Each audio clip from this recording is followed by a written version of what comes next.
que aconteceu com o povo judeu, né? Eles eram escravizados aqui, escravizados ali, e aí acontece o Holocausto. É uma... Não, e você... Não é uma... É uma coisa que que tem que ser entendida certo, porque é o povo escolhido de Deus, e por causa disso eles sofrem tudo isso, essas pressões. Assim, o ódio de Satanás para aqueles que Deus ama, porque Satanás sabia que dos judeus viria o Messias. Então, todo o tempo, Satanás tentou destruir. Veja, Satanás, ele é um ser muito poderoso, muito inteligente, mas ele não é onisciente, ele não sabe de tudo. Agora, ele sabia que viria um libertador. Viveu muito tempo, mas ele não lê pensamentos e nem sabe do futuro. Mas ele tinha uma profecia, porque em Gênesis 3,15, depois que ele leva o homem à queda, Deus vem, traz uma palavra tanto para Adão, quanto para Eva, quanto para ele. E ali em Gênesis 3,15, Deus já avisa, olha, você vai ter inimizade, eu vou pôr inimizade entre você e a mulher, entre o descendente da mulher e o seu descendente.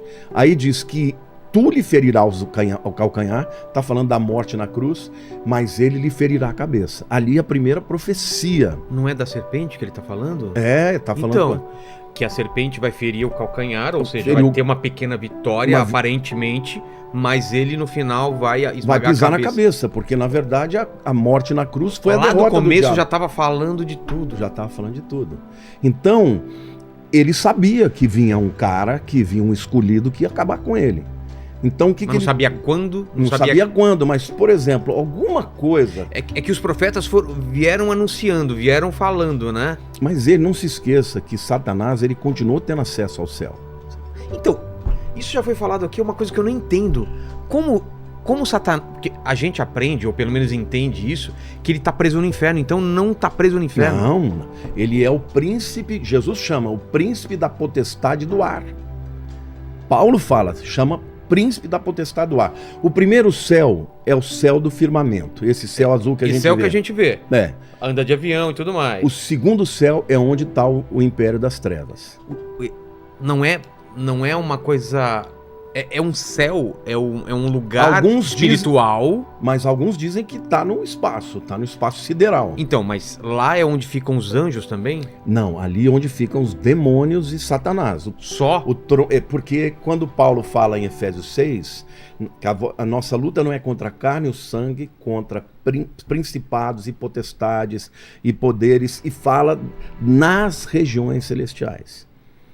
Entendeu? Então, ele está no segundo céu.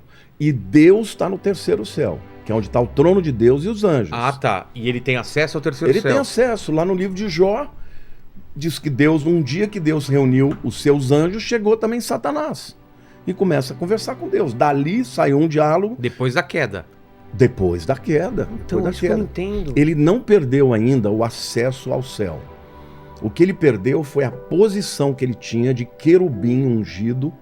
Ele era a criatura mais poderosa que havia no céu. Ele perdeu o poder dele ou ele continua com o mesmo poder? Continua com o mesmo poder. Ele perdeu o cargo, a posição de querubim ungido por Deus para ser o líder de todos os demais anjos.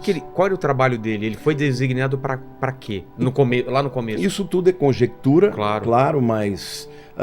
por exemplo, quando a Bíblia fala das vestes dele, fala de todos os instrumentos musicais. Isso. Né? Ou seja, ele era o líder da adoração nos céus. Ele era o cara que estava mais próximo de Deus, do trono de Deus.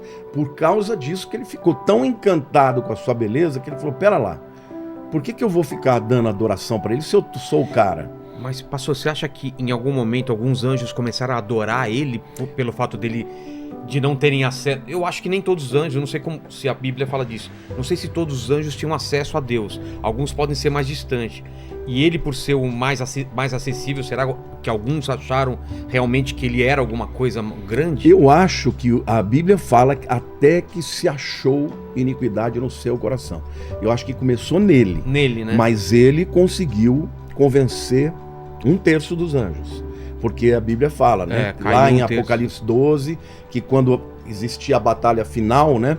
Entre Lúcifer e Miguel, o arcanjo, ele vai arrastar 1/3 dos anjos com ele. Então, a conjectura teológica é que, de fato, 1/3 dos anjos seguiram a Satanás. E não é que eles estejam no inferno. O inferno, na verdade, é o lugar onde os mortos vão. Exato.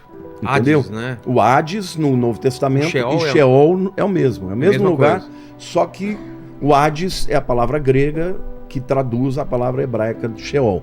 Então, eu diria assim, que Satanás, ele está completamente livre, agora o reino dele, vamos dizer assim, o império dele está no 2º céu. E por que ele tem tanto poder?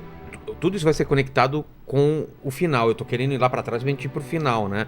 Pro Apocalipse.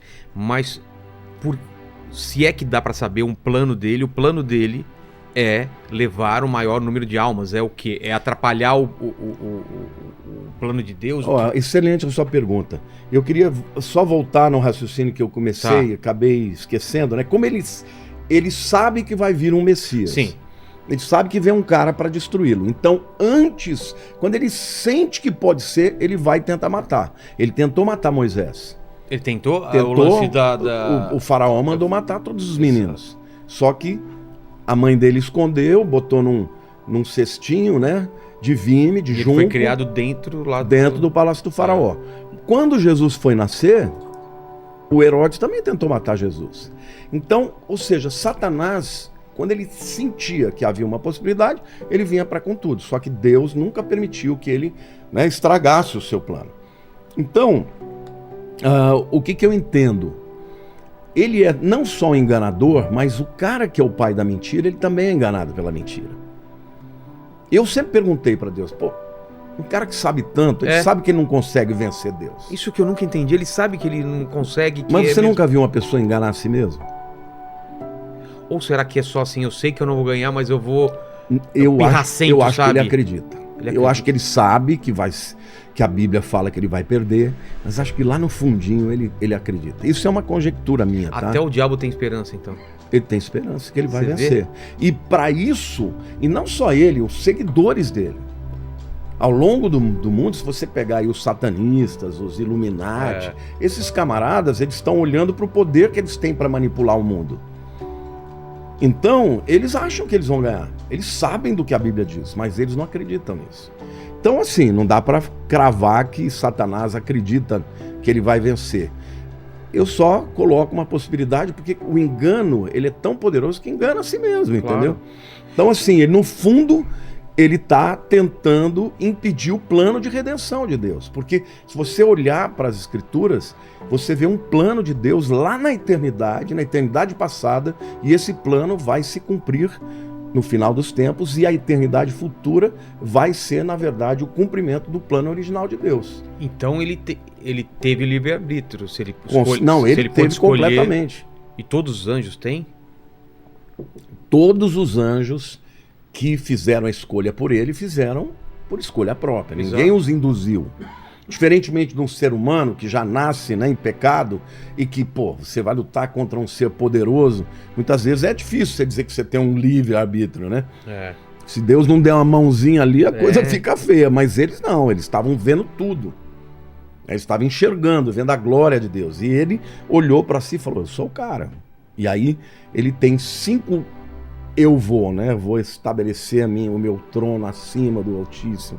Eu serei semelhante ao Altíssimo, né? E ele começa a falar no Ezequiel, tanto em Isaías 14 quanto em Ezequiel 28, descreve Satanás, e Ezequiel fala dessa vontade que ele teve de se tornar maior que Deus, né? Ao longo de toda a história, qual é a estratégia dele? Roubar a adoração do ser humano. Quando ele chega para Adão e para Eva e fala, Deus falou que o dia que vocês comerem, vocês vão morrer? Mentira. O que Deus está fazendo é esconder o leite. Na verdade, ele sabe que o dia que vocês comerem, vocês vão ser como Deus, conhecedores do bem e do mal. Então, essa mesma tentação de levar os homens a descrer na palavra de Deus e passar a adorá-lo, está lá no Gênesis e vai estar no Apocalipse também. Ele quer adoração. Ele chegou para Jesus na tentação do deserto e falou, te dou tudo se você se prostrar e me adorar.